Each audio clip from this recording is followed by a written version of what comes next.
pleased and excited almost. This is Lucas. Hello, pleasure to meet you. Hello? Who are you? Oh, you won't believe the day I've had. Blah, blah, blah. That sounds busy.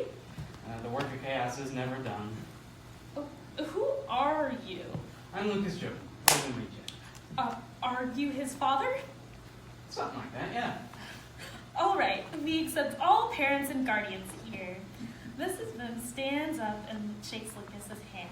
Then she sits down again. Shouldn't shake hands with the trickster. What?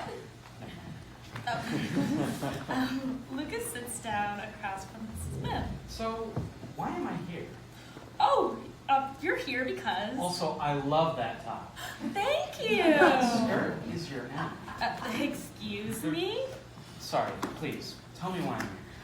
Your son, Ferris. My oldest son, yes. He got into an altercation. Good for him, what's the damage?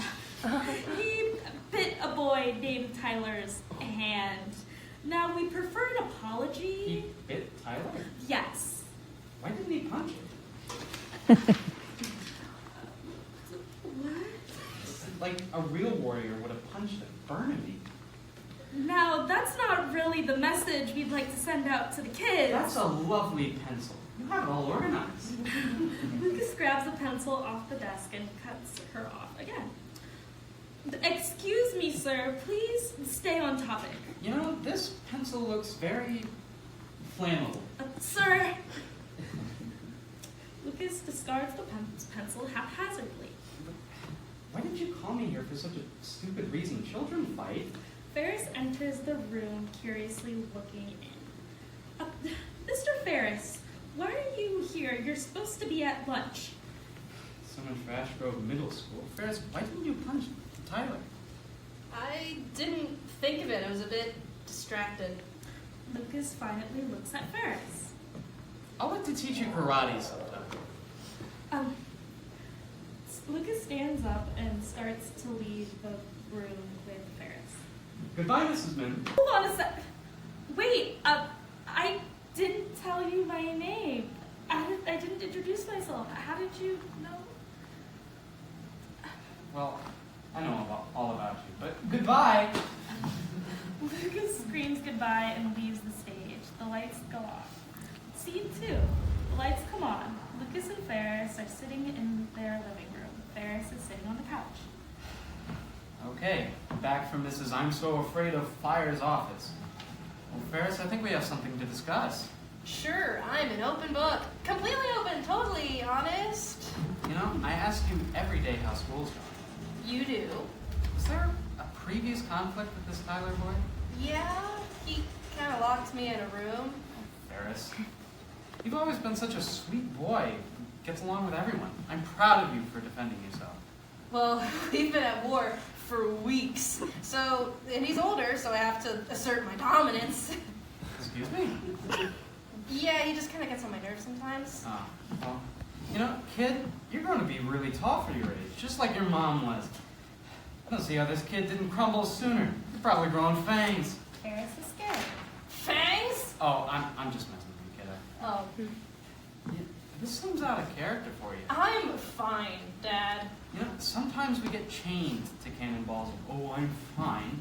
Our family's creepy, kooky, spooky, and a bit mysterious for some of the neighbors, but we've always been. And I want you to know that I love that about us. I'm the only one who doesn't dress in all black and scare people. Look, if you need to be less close, to be more distant, you're at that age, and that's okay. There's a long pause before Lucas gets closer.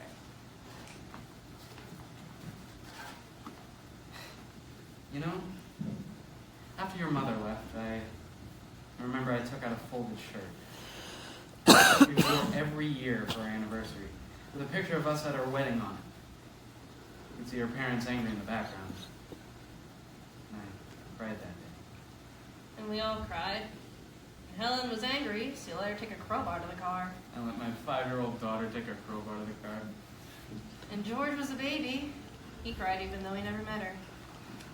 Ferris howls loudly. Oh, sorry, I got the wrong page. Yeah. she would know how to deal with this better. I'm really better at emotional support than fixing things like most dads, but I'm here to listen if you want to tell me what you need. Ferris hugs Lucas tightly and leaves. The lights go out. Ferris narrates from the darkness. I don't know how to describe it. It's like I'm angry, but I don't have anything to be angry about. Like, every time I get taller, my skin burns. I get hair in new places. I am chained in a cage that somebody else made. Howling and tearing. I can't heave, I can't speak, and I can't tell where this came from.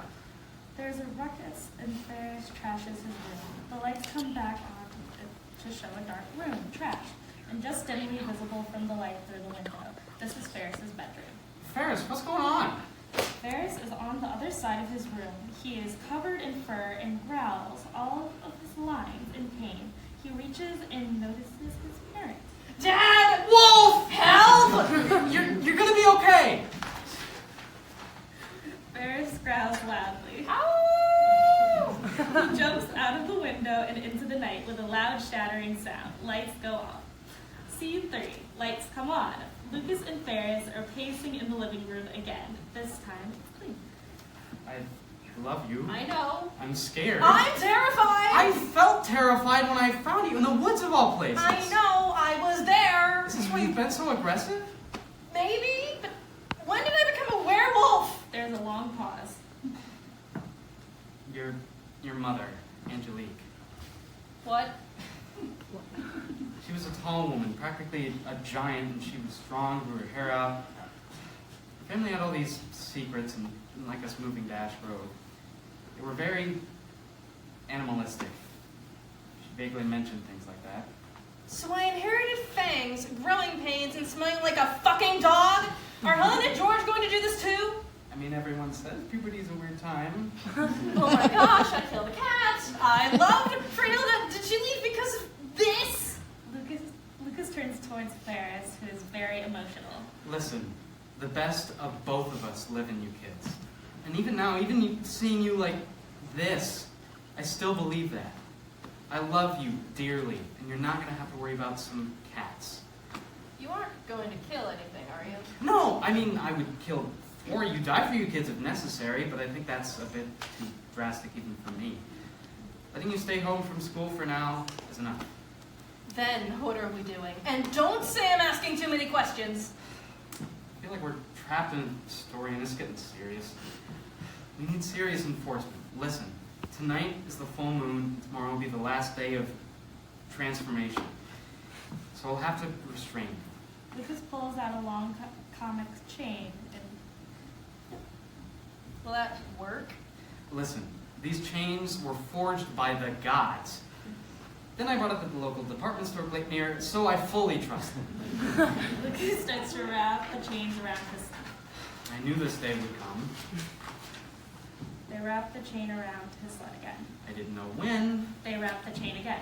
but it had to. It made me feel like a monster, too. It was really hard to be me when who I was changing in a way I never consented to. The lights go off. Ferris howls loudly. Oh! He jumps out the window. Into the night. Again, the loud shattering sound. Wait, Ferris, come back! Dogs are allowed to be off leashes in this neighborhood.